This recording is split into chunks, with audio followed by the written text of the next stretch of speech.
Olá, turma! Tudo bem? Turma, na aula de hoje eu vou falar sobre a robótica industrial e os processos produtivos. A gente vai definir quais são os tipos de processos produtivos e a inserção da robótica nesse meio. Legal, então os objetivos para a aula de hoje são os seguintes. Diferenciação entre os tipos de robôs, existem diversos tipos de manipuladores, de robôs industriais, a gente vai aprender a diferenciar.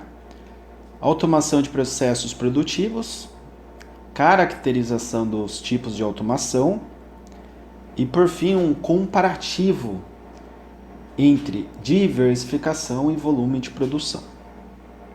Legal.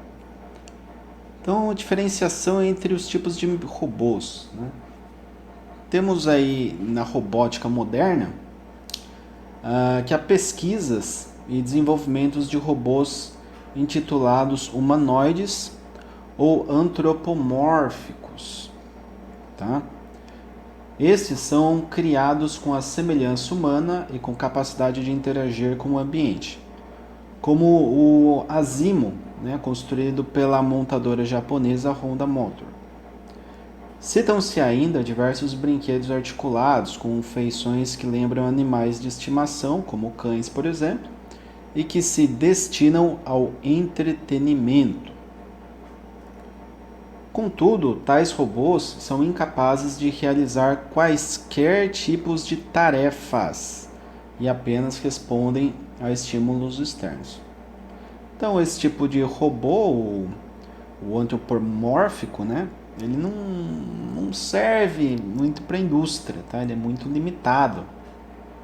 Ele não vai realizar uma tarefa dentro do processo para a gente, não tem muito serventia. O Asimo, ele é esse robozinho aqui, tá? Então ele tem uma característica humanoide. Ele se parece aí com o corpo humano. Tem aspectos do corpo humano. Esses equipamentos não podem ser usados em aplicações industriais, pois já são pré-programados e, em geral, são mais frágeis também. Portanto, esses robôs não serão o foco dos nossos estudos, o estudo aqui de RMF, tá? Mas sim os manipuladores industriais, esses sim, que caracterizam-se por serem capazes de realizar tarefas específicas, podendo ser programados com força elevada. Tá? Então, os manipuladores que a gente vai trabalhar, que a gente vai programar aqui no curso, que a gente vai entender o aspecto mecânico, definições mecânicas e eletrônicas, pneumáticas, enfim, vai ser esse tipo de manipulador, tá? Esse tipo de robô, e não esse daqui. Isso daqui é mais para entretenimento, isso daqui é para aplicações práticas na indústria. Muito bem, falando de automação de processos, temos que a automação é uma tecnologia que faz uso de sistemas mecânicos, elétricos, eletrônicos e de computação para efetuar controle de processos produtivos. Alguns exemplos de processos de automação nas indústrias são linhas de montagem automotiva, máquinas operatrizes do tipo CNC, robôs, são esses três tipos, e pode-se identificar três formas distintas de automação industrial, sendo a primeira a automação fixa, a segunda a automação flexível e, por fim, a automação programável. Então, nós temos, para cada um desses tipos aqui, de processos, existe ali uma adaptação nessas definições de automação, fixa, flexível e programável. Legal. Falando da automação de produção, nós temos aqui imagens que representam uma linha automotiva. Aqui um outro exemplo seria o CNC, controle numérico computadorizado. Então você tem um torno ali, por exemplo, que você consegue fazer uma programação, e nessa programação esse torno vai estar trabalhando ali com o que você inseriu através de um programa. Aqui nós temos manipuladores robóticos, né, trabalhando em linha de produção automotiva. São vários manipuladores, um responsável pela funilaria, uns são responsáveis pela pintura, por solda, tem tudo, tá? Então, numa linha de produção você vai ter diversos tipos de robôs com diversas aplicações distintas. Muito bem, falando da automação fixa, né, temos que, né, nesse tipo de automação, né, as máquinas elas são específicas para o produto ser produzido, para que um único produto seja produzido. Tá? Elas produzem grande quantidade de um único produto ou produtos com pequenas variações entre eles, né? Variações minúsculas. O volume de produção é elevado e o custo da máquina é elevado, tá? Pois é projetada para um produto específico. Por outro lado, como o volume de produção é muito alto, o custo de produto em geral acaba sendo mais baixo. Tá? Então aqui nós temos um exemplo, tá, de processo produtivo de automação fixa. Temos aqui que essas máquinas elas são encontradas na produção de lâmpadas, fabricação de papel, né, como mostrado aqui na imagem, e também de garrafas. Nesse tipo de automação deve-se ter cuidado com o preço final do produto, pois como o investimento de aquisição do maquinário é alto, a amortização só acontece com vendas elevadas. A amortização seria o retorno, né? Seria o tanto de dinheiro que você vai ter para pagar aquela máquina e em quanto tempo você vai conseguir isso. Além disso, se o produto sair do mercado por obsolência, perde-se o investimento. Tá? Aqui tem uma outra imagem que eu coloquei que seria a produção de garrafas. Né? Então, um maquinário muito específico aqui, produção de papel, produção de garrafas, de lâmpadas é um outro exemplo também. São maquinários caros, mas produzem um volume muito elevado. Então, se eu produzo muito, eu vendo muito. Se eu vendo muito, eu tenho um bom fluxo de caixa, né? Um dinheiro entrando que vai pagar minha máquina. Agora, se ficar obsoleto aquele produto, ou seja, se o mercado não necessitar mais daquele produto, eu paro de produzir. Se eu paro de produzir, eu não tenho volume de produção, e era um volume altíssimo.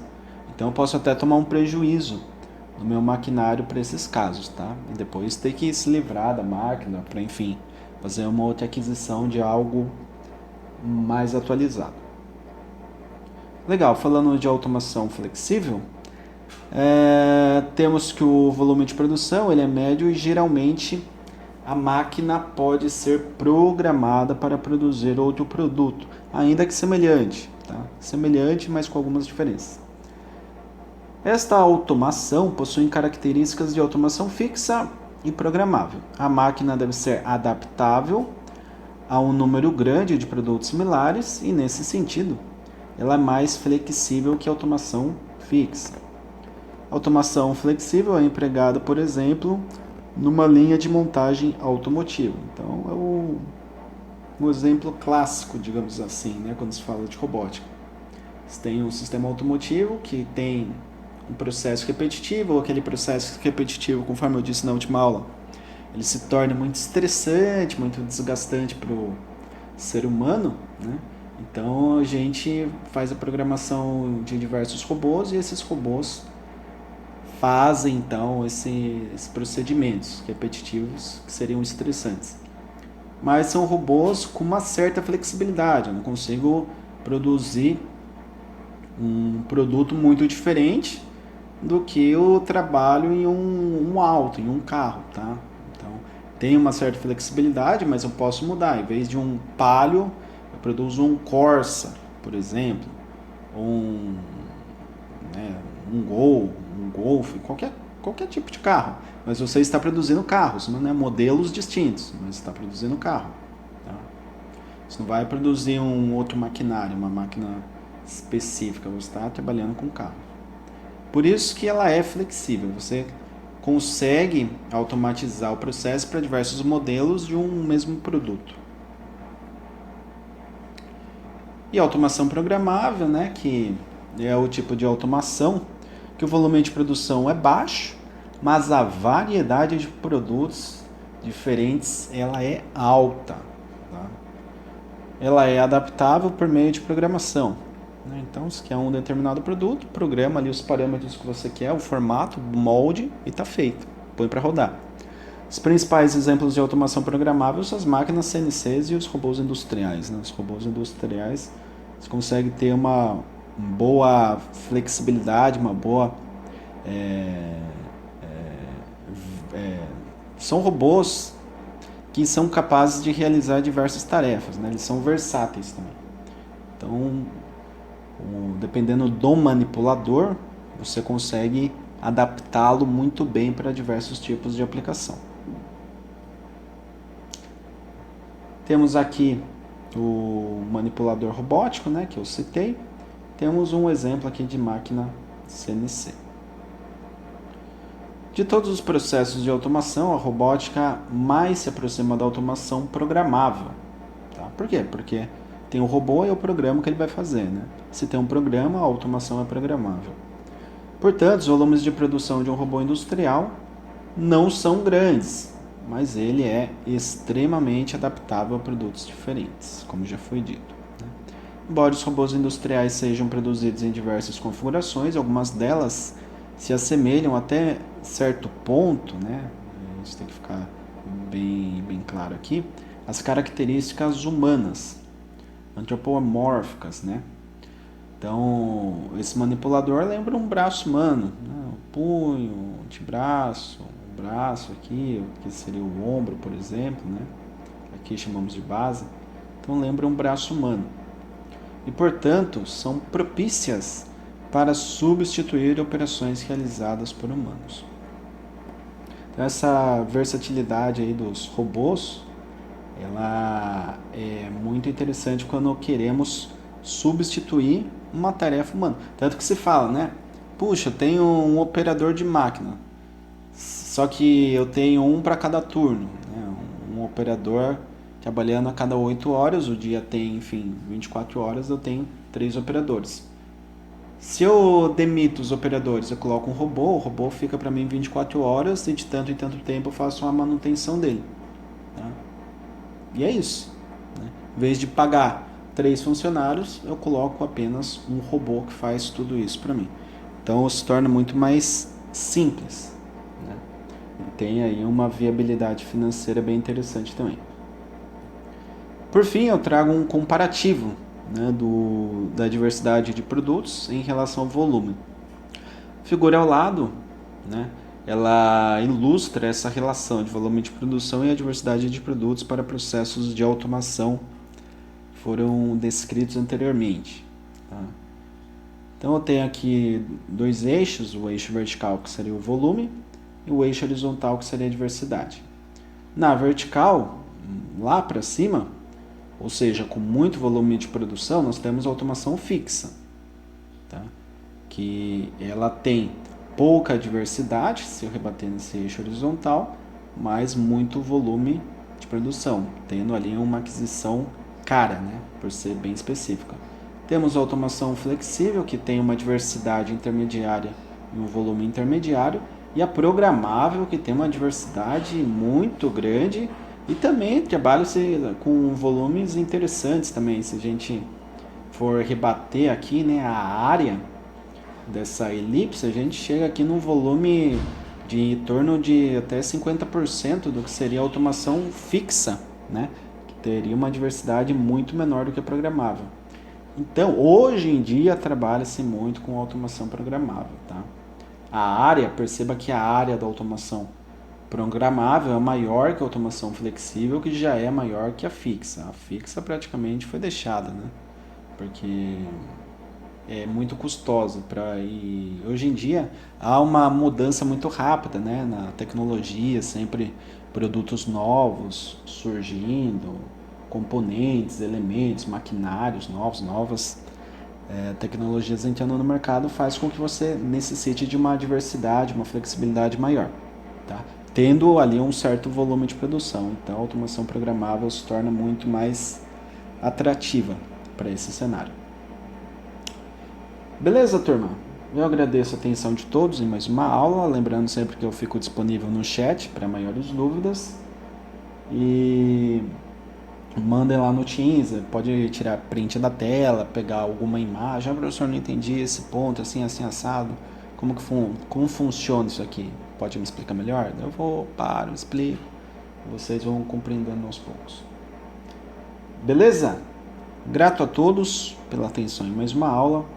Bons estudos e até a próxima.